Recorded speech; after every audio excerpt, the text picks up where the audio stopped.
కానీ ఎందుకు పోలీసులు సెక్యూరిటీ అంటే చెప్తున్న పరిస్థితి ఏంటంటే ఎమ్మెల్సీ ఎన్నికలకు సంబంధించిన కోడ్ ఉంది అది ఇది ఉందని చెప్తున్నారు.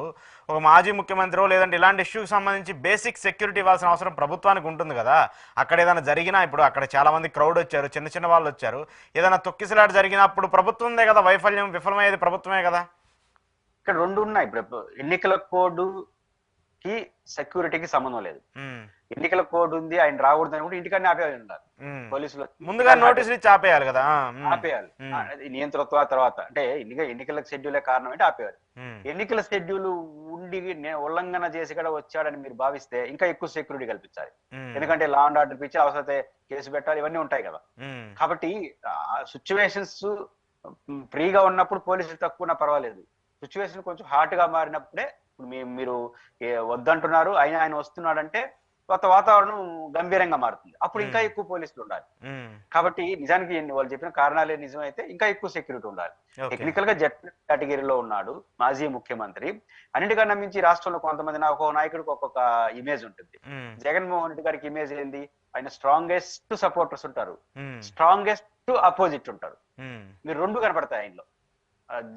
జగన్మోహన్ రెడ్డిలో స్ట్రాంగెస్ట్ అపోజిషన్, స్ట్రాంగెస్ట్ సపోర్టర్స్. కాబట్టి అట్లాంటి వ్యక్తికి థ్రెట్ కూడా ఉంటుంది. అనేక కారణాలు ఇచ్చా అంటే ఈ రీత్యా కూడా ఇంకొంచెం ఎక్కువ శ్రద్ధ తీసుకుంటే బాగుండేది.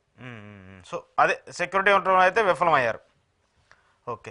సో అంటే ఇప్పుడు నిద్రపోయినటువంటి వైసీపీ క్యాడర్ని తిరిగి లేపింది అనుకోవచ్చు. అంటే నిన్న కొడాలి నాని కావచ్చు, పేర్ని నాని కావచ్చు, చాలా మంది నేతలందరూ కూడా మళ్ళీ యాక్టివ్ అయ్యారు. వాళ్ళు వచ్చి బయటకు వచ్చి సమస్యలకు సంబంధించి మాట్లాడుతూ వస్తున్నారు. ఎందుకంటే గత కొంతకాలంగా వాళ్ళని అరెస్టులు చేస్తారు, అలా ఉంది ఇలా ఉందని చెప్పేసి కొంత భయంలో ఉన్నారని చెప్పేసి మీడియా కావచ్చు, కొంతమంది వ్యక్తులు చాలా ప్రధానంగా మాట్లాడుతూ వచ్చారు. నిన్న ఆ నాయకులు అంటే జనాలను పక్కన పెట్టేస్తే ప్రధానంగా ఉన్నటువంటి పెద్ద పెద్ద నేతలు, గత 5 ఏళ్లలో ఎక్కువ వాయిస్ వినిపించినటువంటి నేతలందరూ బయటకు వచ్చి రావడం వల్ల క్యాడర్కి కావచ్చు, పార్టీకి కావచ్చు ఒక జోష్ కానీ లేదంటే మళ్ళీ క్యాడర్ అంతా కూడా యాక్టివ్ అవ్వడానికి ఏదైనా అడ్వాంటేజ్ అయ్యే అవకాశం ఉంటుందా?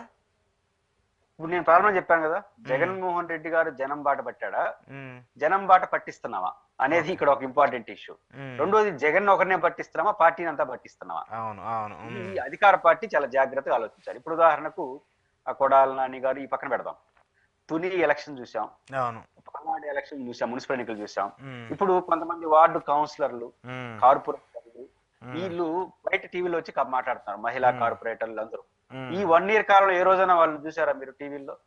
అంటే వాళ్ళు ఎలక్షన్ లో ఓడిపోయినాము, ఇంకేం పని చేస్తే కొత్త ప్రభుత్వం వచ్చింది, మన మాట పెద్ద చెల్లుబాటు కాదు, ప్రశాంతంగా ఉండదామని భయము, భక్తి, అన్ని జాగ్రత్త అన్నితో ప్రశాంతంగా ఉంటారు.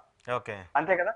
అలాంటి వాళ్ళని అవసరం లేని, ఎలాంటి అధికారాలు లేని డిప్యూటీ చైర్మన్ కోసం ఇంత చేసుకొని చివరికి ఏం చేశారు? ఆ కార్పొరేటర్లు, ఆ కౌన్సిలర్లు అందరూ ఈదుల్లోకి వచ్చేరుగా చేసుకున్నారు. ఇప్పుడు ఒక్కొక్క వార్డులో ఒక్కొక్క తునిలో 5-6 మంది లీడర్ల పేర్లు వినిపిస్తా ఉంది, పల్నాడులో వినిపిస్తా ఉంది.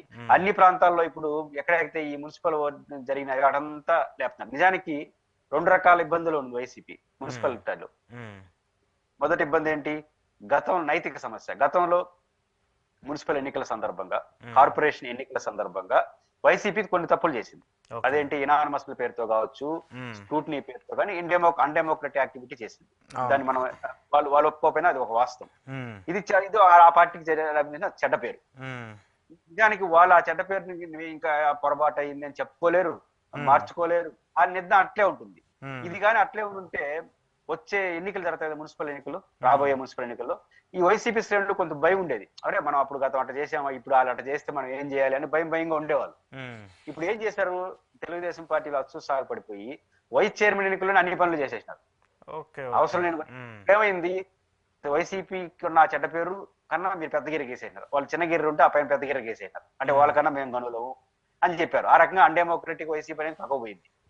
రెండు, ఇప్పుడు మీ సర్వశక్తులు అన్ని ఇప్పుడే ఒడ్డేసి జనంలోకి వెళ్ళిపోతే ఇంకా 1.5 year తర్వాత జరిగే మున్సిపల్ ఎన్నికల్లో వైసీపీ వాళ్ళు ఇంకా మేము ఒకటే కదా మళ్ళీ ఈదుల్లోకి వస్తే భయం కాస్త యాక్టివిటీ అయిపోయినారు. అప్పుడు ఈ రోజు వైసీపీ లోకల్ స్థాయి లీడర్ని మీరు లేవనెత్తున్నారా, వాళ్ళు వేస్తున్నారా?